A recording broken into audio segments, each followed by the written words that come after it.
Hi, good afternoon. This is Liz Davis. I'm a nutritionist and I specialise in digestive health for busy women. So I help busy women fix their IBS symptoms, bloating, heartburn, etc., hormone problems, chronic fatigue, and I do this all with state of the art gut testing and supplements, dietary upgrades, lifestyle upgrades, etc., to gently bring things back into balance again and get you feeling as good as you should be.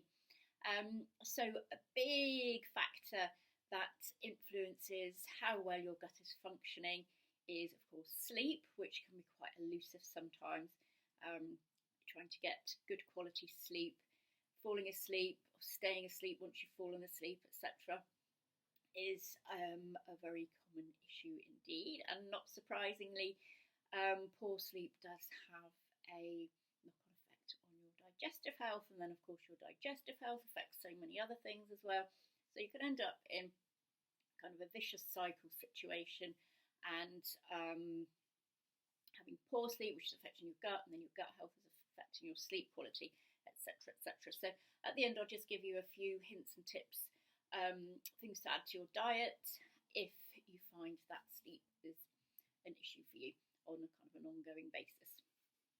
Okay, so how your microbiome then, so your microbiome being your levels of good and bad bacteria, how they affect your sleep. Well, basically lots of studies are ongoing. This whole field of science is very, very cutting edge. It changes daily, weekly. There's always new science coming out about it. But one thing that's for sure is that scientists can see that your gut microbiota is affecting your circadian rhythm. So having a good or bad bacterial balance can definitely shift your circadian rhythm and regulate or dysregulate your sleep cycles. It can also regulate and disrupt potentially your hormones which regulate sleep. More on that in just a second. And it can alter your natural sleep-wake cycle. So what you want is a really nice, diverse, abundant gut microbiome with lots of beneficial strains, because that is definitely correlated with having really good quality sleep. Not only really good quality sleep, it's just determining how long you're asleep, and also the quality of sleep that you're getting while you're actually asleep. That all improves with a nice diverse gut microbiome. You've probably heard of serotonin. That seems to be affected as well. So your sleep, serotonin, gut microbiome all seem to affect each other. So you have serotonin all around your body doing various jobs. A lot of this serotonin, most of it in fact, is produced in the gut.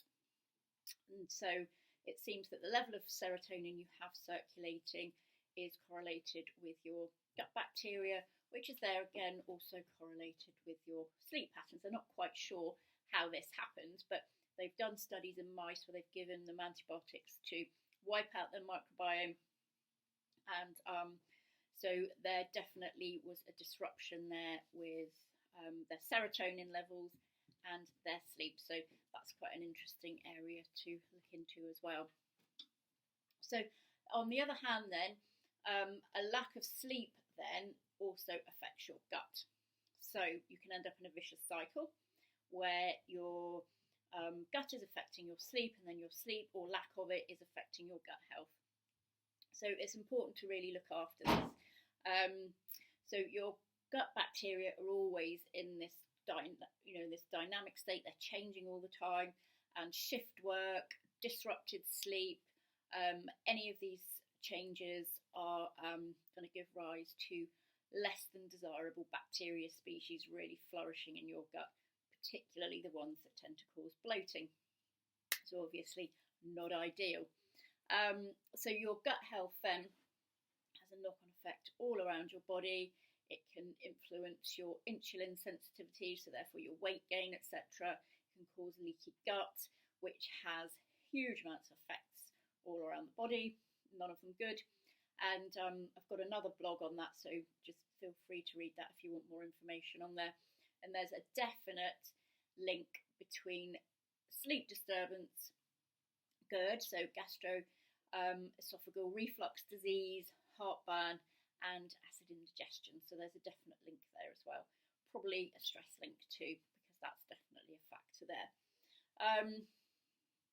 And astonishingly, as little as a couple of nights disrupted sleep can cause all these negative effects to start happening. So obviously that isn't great either. So if you're someone who has insomnia, or you work shifts, or you're a new parent, or any of those things, it's definitely worth putting in some extra gut support in the form of probiotics, prebiotics, etc., to help you out there.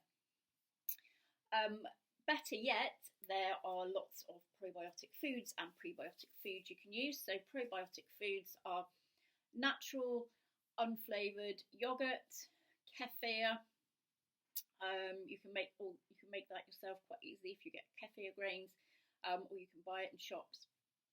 Sauerkraut, miso, tempeh, etc., all fermented foods, all full of bacteria, so they're all really good for you, and will really beef up those bacteria populations. Prebiotic rich foods as well, leeks, onions, garlic, chicory, all fantastic prebiotics, which are of course food for your probiotics, so keep them in flourishing and their numbers nice and healthy. As I say, if you're chronically sleep deprived, so you've got insomnia, small children, shift work, anything like that, it's definitely worth supplementing with probiotics as well, and you may find that helps you. So that's just a quick rundown of sleep and the lack of it and the impact it can have. So if you would like to speak to me, then do book a call. There's a link below, and there's some freebies to download as well, some recipes and a free course, free program there. So have a look at that if you're worried about your gut health at all. Okay, I'll see you next time. Bye.